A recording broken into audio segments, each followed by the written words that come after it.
আমার আল্লাহ বলেন, হে পৃথিবীর মানুষ, হে আমার বান্দারা, তোমরা দুনিয়ার মধ্যে গিয়েছো, আমি তোমাদেরকে দুনিয়ার মধ্যে পাঠাইলাম। পাঠাইবার পরে আমি জানি তোমরা অনেক অন্যায় পথে যাবে, অনেক কাজ করবে, যে কাজগুলোর মধ্যে তোমাদের গুনাহ হয়ে যাবে। হে বান্দা, তোমরা গুনাহ করবে তাও আমি ভালো মতো জানি, তোমরা পাপ করবে তাও আমি ভালো মতো জানি।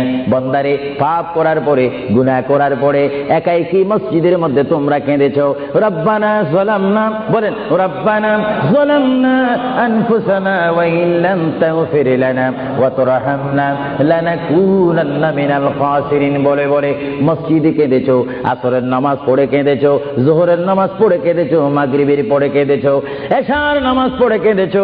এ বান্দা, নামাজের মুসল্লা যখন বসে যাও, আমি আল্লাহকে তোমরা বারবার বল, আল্লাহ আমার গুনাহ মাফ করে দাও। তারপরও আমি তোমাদের গুনাহ মাফ করে নেই। তারপরও তোমরা নিশি রাত্রে, মানুষ যখন ঘুমে যায়, তোমার বিবি যখন ঘুম যায়, তোমার ছেলে যখন ঘুম যায়, তুমি নিশি রাত্রে ঠান্ডা পানি দিয়ে ওযু বানিয়ে নামাজের মুসল্লায় বসে তুমি আবার যখন ডাক দাও, রব্বুল আলামিন, পৃথিবীর কোনো মানুষ আমার গুনাহ সম্পর্কে জানে না, তুমি আমার গুনাহ সম্পর্কে জানো। আমি এমন গুনাহ করেছি আমার বিবি জানে না, বিবি গুনাহ করেছে আমি জানি না। আল্লাহ, তুমি সব কিছু জানো। হে আমার প্রভু, তুমি আমাকে মাফ করে দাও।